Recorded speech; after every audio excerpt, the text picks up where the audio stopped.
Hello students, आज हम लोग फिर एक नया वीडियो के साथ फाइनल अकाउंट का सीरीज़ अभी चल रहा है। तो फाइनल अकाउंट का लास्ट सीरीज़ हम लोग प्रॉब्लम सॉल्विंग रखे हैं।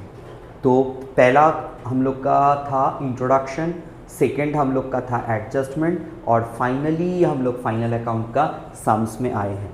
तो हम लोग का स्क्रीन में क्वेश्चन दिख रहा है। तो फाइनल अकाउंट विद एडजस्टमेंट्स हम लोग देख रहे हैं। तो फाइनल अकाउंट का क्वेश्चन में हम लोग देख रहे एक ट्रायल बैलेंस हम लोग को दे दिया है और उसके संग संग कुछ एडजस्टमेंट्स भी दिया है। तो हम एक बार रिकैप देते हैं कि हम लोग का पहले trading and profit and loss account left hand side में हम लोग बना रहे और राइट हैंड साइड में हम लोग profit and loss account balance sheet बनाएंगे। तो नॉर्मली हम लोग जब एग्जाम में करेंगे तब हम लोग सेपरेट पेज यूज़ करेंगे। लेफ्ट हैंड पेज में हम लोग trading and profit and loss and right hand page में हम लोग बैलेंस शीट प्रिपेयर करेंगे। तो अभी ये जो हम लोग प्रिपेयर कर रहे हैं trading and profit and loss account, इसमें दो part, first is your trading and second is your profit and loss account. No need to prepare separate column, आप लोग को अलग कॉलम्स बनाने का दरकार नहीं है। पहले तुम ट्रेडिंग अकाउंट पूरा कंप्लीट करो, फिर उसके बाद हम लोग का प्रॉफिट एंड लॉस अकाउंट चालू होगा। तो अभी एक सम्स में हम लोग जा रहे, देखो तो सम्स में भी हम लोग को पहले क्वेश्चन नोटिस करना कि हम लोग को कुछ डेबिट बैलेंसेस दिया है और कुछ क्रेडिट बैलेंसेस दिया है और सम्स के एकदम ऊपर में दिया था कि ये एक ट्रायल बैलेंस है and other adjustment of Messrs Ronny Traders. तो इन द बुक्स ऑफ या तो trading and profit and loss account of Ronny Traders. तो next is your for the year ended 31st December of 2017. Next they have said you कि prepare trading and profit and loss account and balance sheet for the year ended 31st December of 2017 बोल के हम लोग को एक trial balance दिया है। नीचे में कुछ एडजस्टमेंट्स दिया है। तो हम लोग का क्लोजिंग स्टॉक है 1,50,000। हर एक एडजस्टमेंट्स का डबल एंट्रीज हम लोग को करना है।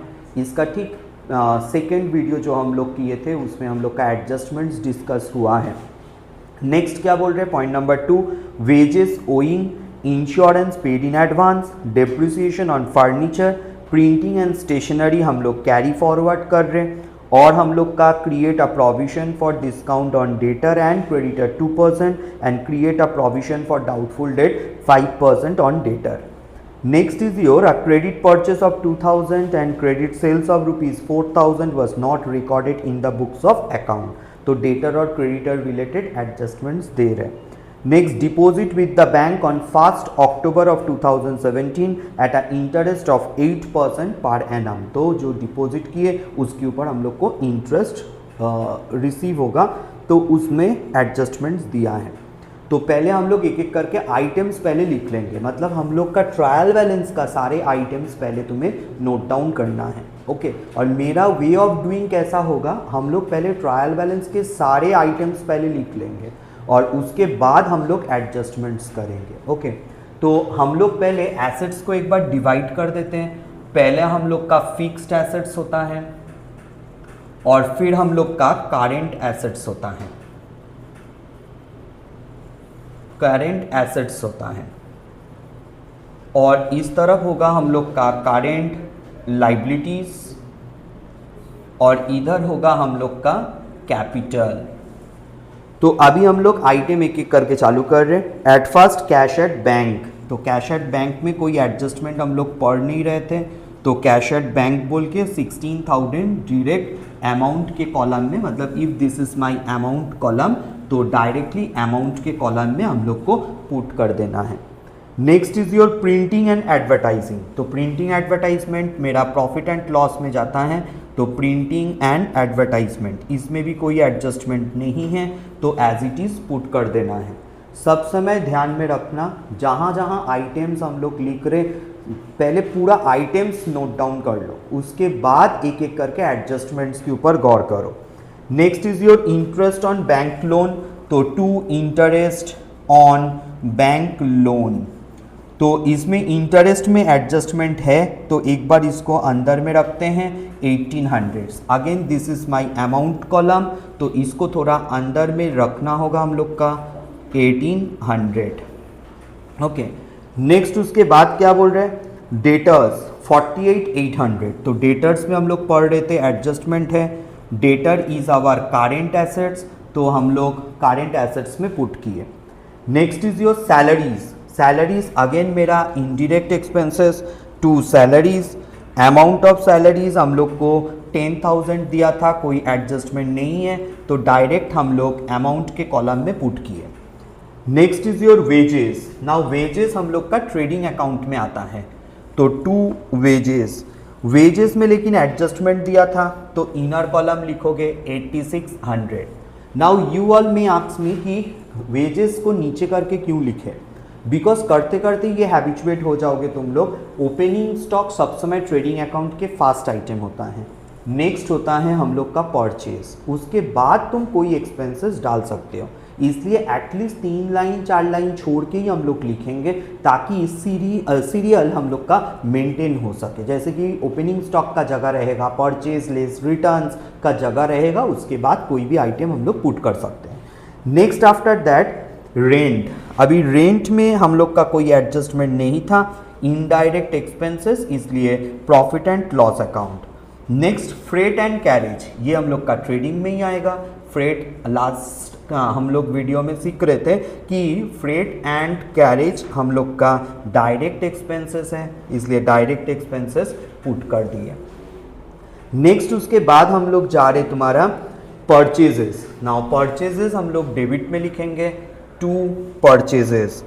अभी परचेज में एडजस्टमेंट है, इसलिए इनर कॉलम 486,200।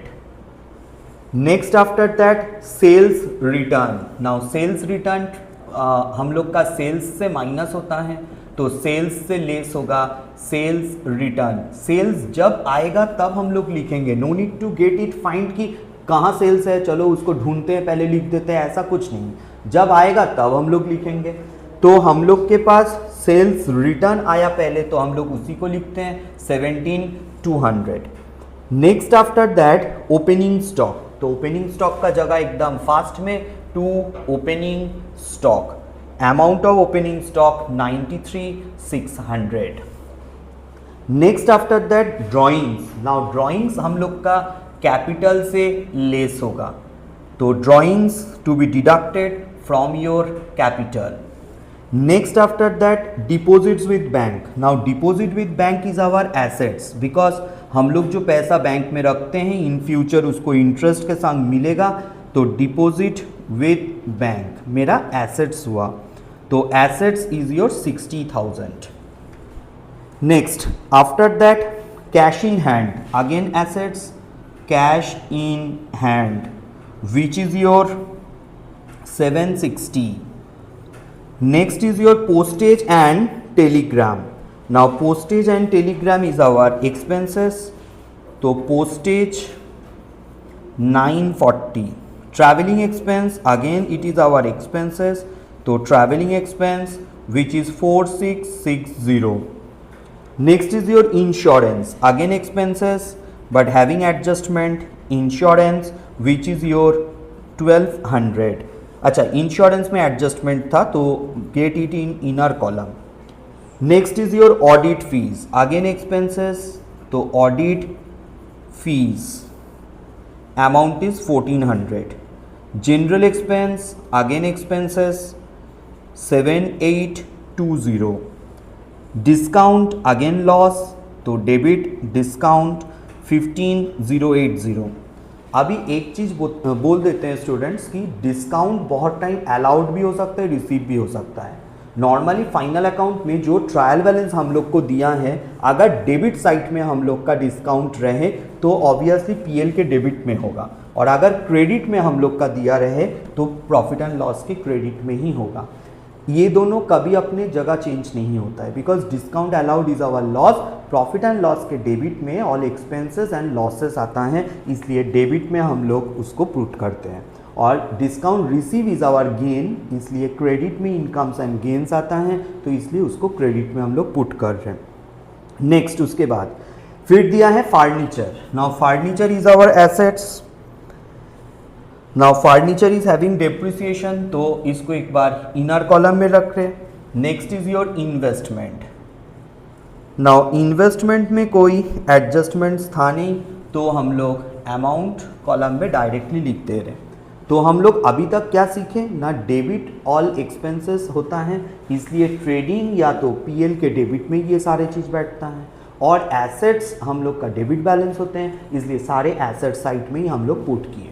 तो जितना एसेट्स है अभी ध्यान में रखना, अगर फिक्स्ड एसेट्स है तो फिक्स्ड एसेट्स के हेडिंग्स में रखेंगे, अगर करेंट एसेट्स है तो करेंट एसेट्स के हेडिंग में लिखेंगे। ओके, तो इस तरह से हम लोग क्वेश्चंस को बनाएंगे ताकि सारा आइटम्स अगर एक बार में हो जाता है तो एडजस्टमेंट करने में इजी होता है। कोई कोई जगह में हम लोग देखते हैं होता है ऐसे कि पहले पूरा ट्रेडिंग बना लेता है फिर पीएल बना लेता है, वो बहुत स्टूडेंट लोग को कंफ्यूज कर देते हैं, because they have to search कि कौन सा आइटम ट्रेडिंग में आता है, कौन सा आइटम पीएल में आता है। लेकिन हम लोग की ये प्रोसीड्योर में you don't have to search anything, just एक एक करके आइटम जहाँ जहाँ होता है जस्ट उसको पुट करना है। नेक्स्ट आ जाते हैं क्रेडिट साइड। क्रेडिट साइड में हम लोग का capital which is your 216,000। Next is your sales. Sales is my income, trading account 579,200। Next is your purchase return. तो परचेज रिटर्न परचेज से लेस होगा, तो this is my purchase return 11,600। 11,600। Next is your creditor. Now creditor is your current liability, तो this is your creditors, this is 29,600। Okay, next is your discount. तो discount is your given in credit side, means this denote discount receive. अगर हम लोग का discount receive है तो credit में हम लोग लिखेंगे। Next is your income from investment, again income, तो record this in credit side, income from investment, amount is your 680। Next is your bank loan. Now bank loan is your liability, bank loan 40,000, and with bank loan they have said you 10% on 1st January 17। Okay, तो अभी इसको हम लोग किस तरह से सोचते हैं, देखो नॉर्मली जब हम लोग का ट्रायल बैलेंस में डेट रेट सब दे दे तो तब हम लोग को कैलकुलेशन ऑफ इंटरेस्ट उसी को देख के करना है। कैसे सोचेंगे हम लोग का 40,000 का लोन है, 10% का रेट मतलब 4,000, और हम लोग इस ईयर एंडिंग में सम्स बना रहे हैं। तो जनवरी में जो लोन लिए 10% के रेट में तो 4,000 इंटरेस्ट होना चाहिए, बट इधर देखो इंटरेस्ट ऑन लोन खाली 1,800 दिया है, तो बाकी का अमाउंट हम लोग लिखेंगे आउटस्टैंडिंग, मतलब बाकी है। तो इधर टोटल सब समय ध्यान में रखना, जितना इंटरेस्ट होना चाहिए ट्रायल कैलकुलेशन करके हम लोग का प्रॉफिट एंड लॉस अकाउंट में पूरा इंटायर अमाउंट ऑफ इंटरेस्ट दिखाना है, because profit and loss accrual basis में बनता है, विच डिनोट्स पूरा साल भर के लिए अकाउंट्स मेंटेन होता है। अभी इसमें से जितना तब बाकी है एड आउटस्टैंडिंग बोल के लिखेंगे, विच इज योर तुम्हारा 2,200, और ये जो आउटस्टैंडिंग है लोन के संग भी प्लस होगा आउटस्टैंडिंग इंटरेस्ट बोल के 2,200, तो टोटल अमाउंट विल बी 42,200। एक चीज एकदम ट्रिक समझा देते हैं, जब भी कोई आइटम हम लोग के पीएल के डेबिट में प्लस होता है, ओके, वो सेम चीज हम लोग के लाइबिलिटी में जाता है। मतलब ध्यान में रखना इस तरह से कि जब हम लोग का एसेट्स, अगर इस तरह से सोचते हैं हम लोग, एसेट्स अगर बढ़ जाता है तो इनकम भी बढ़ेगा, एसेट्स कम हो जाता है तो हम लोग का एक्सपेंसेस के साइड में आएगा। ये दोनों क्रीस क्रॉस है। और एक बार समझा रहे, एसेट्स जितना बढ़ेगा ओके इनकम उतना बढ़ेगा, और एसेट्स जितना डिक्रीज करेगा खर्चा भी उतना बढ़ जाएगा, मतलब खर्चा के साइड में भी इंक्रीज करना है। और एक सिंपल वे से समझना, अगर राइट हैंड साइड में प्लस हो रहा है तो यहाँ राइट हैंड साइड में ही बैठेगा, और अगर लेफ्ट हैंड में कोई चीज़ प्लस हो रहा है तो लेफ्ट हैंड में ही बैठेगा, मतलब सेम साइड जाके पुट होगा। बट अगर हम लोग का ये माइनस होता है तब जाके वो रिवर्स हो जाता है, मतलब अगर लेफ्ट हैंड साइड में कोई चीज़ माइनस हो रहा है तो राइट साइड में जाके बैठेगा, राइट साइड में कोई चीज़ माइनस हो रहा है तो लेफ्ट साइड में जाके बैठेगा। एकदम सिंपल है, लेफ्ट में माइनस हुआ तो राइट में जाके बैठेगा, और कॉन्सेप्ट क्यों ऐसा होता है ना, जस्ट इस तरह से सोचो, हम लोग का कोई खर्चा है इंटरेस्ट और हम लोग अभी तक पेमेंट नहीं किए, तो हम लोग को पेमेंट करना बाकी है, तो मेरा लायबिलिटी भी बढ़ जा रहा है। नेक्स्ट उसके बाद हम लोग का second adjustment. Now second adjustment is wages owing. Owing मतलब आउटस्टैंडिंग, आउटस्टैंडिंग मतलब और देना बाकी है, तो वेजेस में प्लस होगा outstanding. Amount of outstanding is 4000, तो दिस बिकम्स 12600। एक ध्यान में रखना, अभी बोले क्या ना, प्लस होने से सेम साइड, तो वेजेस में जो प्लस हुआ इधर भी आके पुट होगा आउटस्टैंडिंग वेजेस। करंट लायबिलिटी में क्यों लिख रहे हैं, बिकॉज कुछ ही दिन में पेमेंट हम लोग को करना है, इसलिए करंट लायबिलिटी, तब प्लस होने से सेम साइड। नेक्स्ट उसके बाद insurance paid in advance. Paid in advance मतलब क्या, प्रीपेड एक्स्ट्रा दे दिए, तो हम लोग इंश्योरेंस में लेस कर देंगे prepaid. Amount of prepaid is your 200, तो ये हो गया तुम्हारा 1000। ओके, और आज क्या और सीखा है, प्लस होने से सेम साइड और माइनस होने से रिवर्स साइड, तो इधर लेफ्ट हैंड साइड मतलब वहां राइट साइड में जाके लिखेंगे prepaid insurance, amount is your 200। ध्यान रखना, प्लस होने से सेम साइड और माइनस होने से उल्टा side, reverse side, opposite side, कोई भी वैसे याद रखो, ऑपोजिट साइड। तो यहाँ अगर लेफ्ट हैंड साइड में हम लोग का कुछ माइनस हो रहा है, तो बैलेंस शीट के राइट हैंड साइड में जाके पुट होगा। और वैसे अगर कॉन्सेप्चुअली हम लोग समझे, प्रीपेड मतलब कोई पैसा हम लोग एक्स्ट्रा पे कर दिए, तो उसका बेनिफिट इन फ्यूचर हम लोग को मिलेगा, तो वो मेरा एसेट्स हो गया, तो इसलिए एसेट साइड में हम लोग पुट कर रहे हैं। नेक्स्ट उसके बाद बोल रहे हैं चार्ज डेप्रिसिएशन ऑन फर्नीचर। तो चलो फर्नीचर का डेप्रिसिएशन करते हैं। डेप्रिसिएशन मतलब फर्नीचर का वैल्यू रिड्यूस्ड हो रहा है, 10% मतलब 360, तो इधर हो गया 3240 is our current value of furniture. अभी फिर हम लोग का एसेट माइनस हुआ, तो एसेट में कोई चीज़ माइनस होता है तो डेबिट में आके पुट होगा, इधर लिखेंगे to depreciation on furniture, amount is your 360। Next उसके बाद फिर दिया था 50% of printing stationery to be carry forward. अच्छा, प्रिंटिंग स्टेशनरी हम लोग का printing and stationery item wise हम लोग के पास प्रिंटिंग स्टेशनरी था एकदम शुरू में, प्रिंटिंग एंड एडवर्टाइजमेंट बोल रहे 50% कैरी फॉरवर्ड। इसका मतलब क्या है, 50% कैरी फॉरवर्ड मीन्स इसका बेनिफिट हम लोग को नेक्स्ट ईयर में मिलेगा। ओके, तो हम लोग का इसका 50% हम लोग देखेंगे, तो नेक्स्ट ईयर में जिसका बेनिफिट मिलेगा उसको हम लोग एसेट्स में लिखेंगे कि प्रीपेड प्रिंटिंग 50%। ओके, तो 50% करके हम लोग को डालना है, तो अभी हम लोग सोचेंगे तब खर्चा हुआ हम लोग का 50% और एक्स्ट्रा में हम लोग पे कर दिए 50%, तो इस जगह में हम लोग इसको सोचेंगे अगर 50% होता है, एक बार कैलकुलेट करके देख लो तुम लोग कितना होगा ना, 29 हम लोग के लिए प्रिंटिंग था 29,200,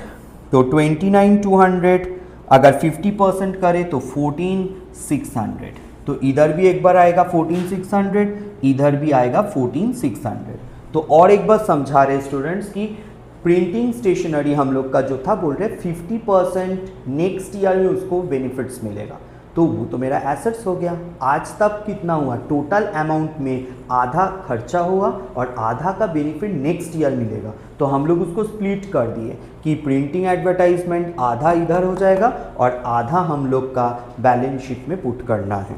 नेक्स्ट उसके बाद हम लोग को दे रहे हैं कि तुम्हारा provision for discount on debtors and creditors are 2%। Okay, provision for discount on debtor and creditor is 2%, तो इसमें हम लोग का 2% डिस्काउंट करने के पहले और एक एडजस्टमेंट उसी में ही दिया है, create a provision for doubtful debt 5%, but debtor creditor के नीचे और एक एडजस्टमेंट दिया। सब समय ध्यान में रखना परसेंटेज वाला एडजस्टमेंट लास्ट में होता है, तो करते करते जब तुम देखोगे परसेंटेज पहले दिया, नो परसेंटेज बाद में होता है, तो पहले देखो बोल रहे हैं a credit purchase of 2000 and credit sales of 4000 was not recorded in the books of accounts. तो हम लोग एक उधार में सामान अगर खरीदते हैं बेचते हैं उसको पहले रिकॉर्ड करना होगा।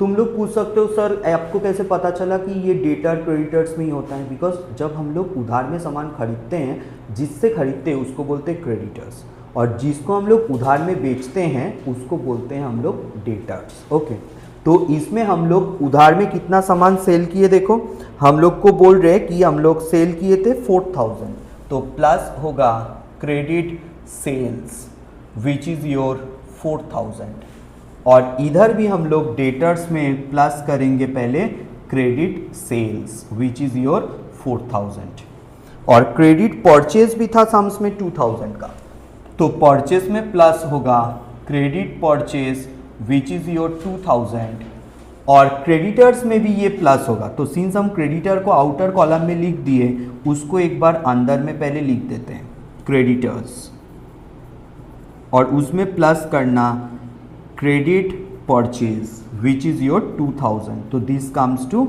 31,600। देखो इस तरह से हम लोग सोचेंगे कि डेटर और क्रेडिटर रिलेटेड बाकी अमाउंट का आइटम्स पहले हो जाएगा, उसके बाद परसेंटेज का होता है। अभी परसेंटेज में हम लोग को दे रहे हैं, देखो create a provision for doubtful debt 5% of debtors, तो इसमें से हम लोग माइनस प्लस कर देते हैं तो 52,800 हो गया। इसमें हम लोग का लेस प्रोविजन फॉर क्या दिया था, doubtful debt, provision for doubtful debts, तो इसमें प्रोविजन फॉर डाउटफुल डेट 5% दिया था। तो एक बार कैलकुलेट करके दिखाते हैं 5%, 52800 इंटू 5%, तो 2640। अगर हम लोग माइनस कर देते हैं 2640 को तो 52800 लेस 2640, तो दिस इज 50160। उसके संग और एक एडजस्टमेंट था discount on debtors and creditors, तो फिर डिस्काउंट करना है, तो प्रोविजन फॉर डिस्काउंट कितना ना, प्रोविजन फॉर डिस्काउंट हुआ तुम्हारा 2%, तो इसका अभी इस अमाउंट के ऊपर 2% करना है इंटू 2%, तो 50160 के ऊपर 2% इंटू 2%, तो 1003। तो इससे अगर हम लोग माइनस करते हैं 50160 जिससे माइनस 1003, तो यू विल गेट 49157। और ये जो हम लोग माइनस कर रहे provision for doubtful debt and provision for discount, ये दोनों एसेट्स को रिड्यूस करता है, इसलिए प्रॉफिट एंड लॉस अकाउंट में शो होगा। मेरा नीचे थोड़ा जगह कम है तो हम एक बार ऊपर में ही उसको नोट डाउन कर रहे, तो provision for doubtful debts which is your 2640 and provision for discount which is your 1003। तब हम लोग क्या सीखे ना, डेटर्स से अगर कोई अमाउंट प्लस माइनस करना रहता है that to be done at first, उसके बाद प्रोविजन फॉर डाउटफुल डेट, उसके बाद डिस्काउंट, ये सीरीज तुम्हें मेंटेन करना है। और एक चीज़ भी बोला था क्रेडिटर्स के ऊपर भी डिस्काउंट था, तो चलो क्रेडिटर्स में भी एक बार करते हैं, less provision for discount which is your 2%, तो फिर इसका एक बार 2% करके देखते हैं, 31600 इंटू 2% विच इज़ योर 632, तो जिसमें हम लोग अगर माइनस कर देते हैं 31600 तो यू विल गेट 30968।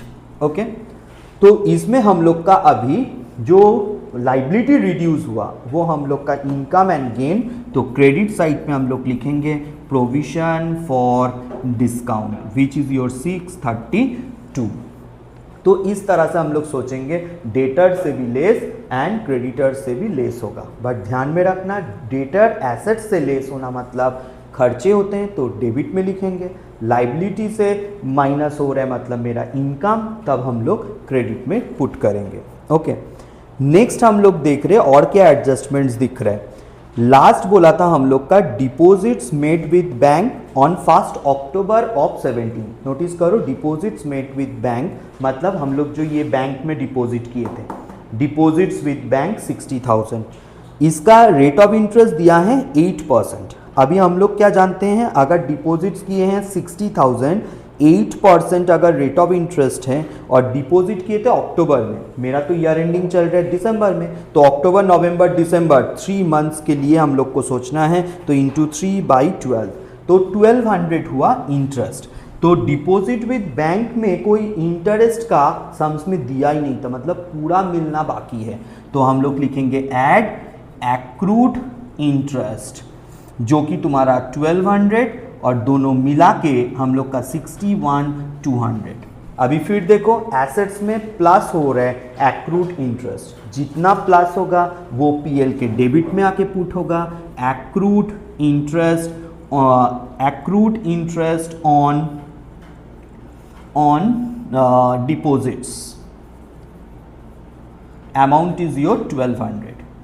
तो ऐड होने से सब समय सेम साइड, एसेट्स में प्लस हो रहा है एक्रूड, तो इनकम में आके पुट होगा। ये था हम लोग का एक full fledged sums with adjustments. Okay, अभी इसको शट डाउन करना है, क्लोज करना है। अभी क्लोज कैसे होता है, क्लोज तुम लोग खुद से करना। तो क्लोज मतलब इससे इसको लेस इसको ऐड करके एक सेल्स का फिगर आएगा। अच्छा, एक छोटा सा चीज बाकी है, वो कर देते पहले।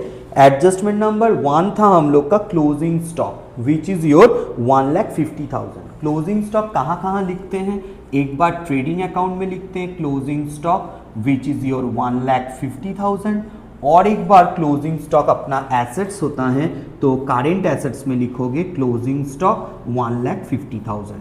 सब समय ध्यान में रखना, सारे एडजस्टमेंट्स डबल जगह में हम लोग को रिकॉर्ड करना है। अभी इसको क्लोज करने का प्रोसीड्योर क्या है, पहले सेल्स को एकदम आंसर निकाल के अमाउंट के कॉलम में लिखेंगे, परचेस का भी आंसर निकाल के अमाउंट के कॉलम में लिखेंगे। अभी क्रेडिट को प्लस करके डेबिट को माइनस करें तो एक डिफरेंस आएगा, उस डिफरेंस को हम लोग बोलते हैं ग्रॉस प्रॉफिट। ओके, तो अगर हम लोग इसको देखें कि ग्रॉस प्रॉफिट कितना होगा, तो हम एक बार सेल्स लिख देते हैं कि हम लोग का सेल्स का कैलकुलेशन 566,000 आया और परचेज का कैलकुलेशन हम लोग का आया 476,600। ओके, तो क्रेडिट माइनस डेबिट, अभी इसका अगर टोटल करें हम लोग तब 716 दिख रहा है, इधर भी 716 लिखोगे 000। अभी ये सारे चीज को अगर इस टोटल में से डिडक्ट कर दोगे, या तो ये सारे चीज को प्लस कर लो फिर माइनस कर दो, तो आंसर एक आएगा दैट इज योर 96,000 है। इसको हम लोग अभी प्रॉफिट एंड लॉस में पुट कर रहे 96,000 बोल के। अभी प्रॉफिट एंड लॉस का क्रेडिट को अगर हम लोग प्लस करें तो 111,000 आया। सेम टोटल हम लोग डेबिट साइड में पुट करेंगे 111,000। अभी डेबिट साइड में जितने एक्सपेंसेस हैं ये सारे एक्सपेंसेस हम लोग प्लस कर देंगे और ये टोटल अमाउंट से माइनस करेंगे तो हम लोग का नेट प्रॉफिट आएगा। तो नेट प्रॉफिट आ रहा है हम लोग का ओनली 14,000। ओके, तो ये जो लास्ट में हम लोग का नेट प्रॉफिट का रिजल्ट, प्रॉफिट एंड लॉस का रिजल्ट आया दैट इज नेट प्रॉफिट। और हम लोग जैसे बोल के रखे थे कि अगर क्रेडिट में डिफरेंस आए तो हम लोग का नेट लॉस होगा। तो यहाँ नेट प्रॉफिट हम लोग कैपिटल में जाके प्लस कर देंगे तो ये हुआ net profit which is your 14,000। तो अभी कैपिटल में लेस होगा ड्राइंग्स और ऐड होगा नेट प्रॉफिट, तो वी विल गेट 2,34,000। तो अगर हम लोग इसको टोटल करते हैं देखेंगे लाइबिलिटीज और एसेट्स दोनों मैच कर जाएगा। तो हम लोग टोटल करके रखे हैं कि 3,24,000 हम लोग का टोटल होके मैच करेगा। तो ये था हम लोग का एक कॉम्प्लीट सम्स तुम्हारा ट्रेडिंग, पीएल और बैलेंस शीट। अच्छा, ये था हम लोग का एक फुल फ्लेजेड फाइनल अकाउंट के sums trading, PL, balance sheet में। तो आई थिंक ये तुम लोग को समझ में आया। कोई भी अगर डाउट हो, कोई क्वेरी हो, पूछने भूलना मत। एंड थैंक यू ऑल कि तुम लोग इतना पेशेंस से वॉच करते हो। इतना लेंथी हम लोग का वीडियो होता है। एक्चुअली अकाउंट्स में समझा के करने से तुम्हारा वीडियो का लेंथ ऑब्वियसली बड़ा होगा। हम लोग सब समय चाहते हैं कि स्टूडेंट्स लोग को किस में बेनिफिट्स रहे। हम लोग छोटा वीडियो बना के थोड़ा पार्शियल समझा सकते ही है, बट उससे तुम्हारा बेनिफिट्स नहीं होगा। एक full fledged sums unless and until तुम करोगे तुम्हें समझ में नहीं आएगा। तो ये था हम लोग का क्वेश्चन और उसका सॉल्यूशन। तुम लोग भी संग संग करो तो क्लियर हो जाएगा। Thank you all. अगले वीडियो में फिर मिलते हैं।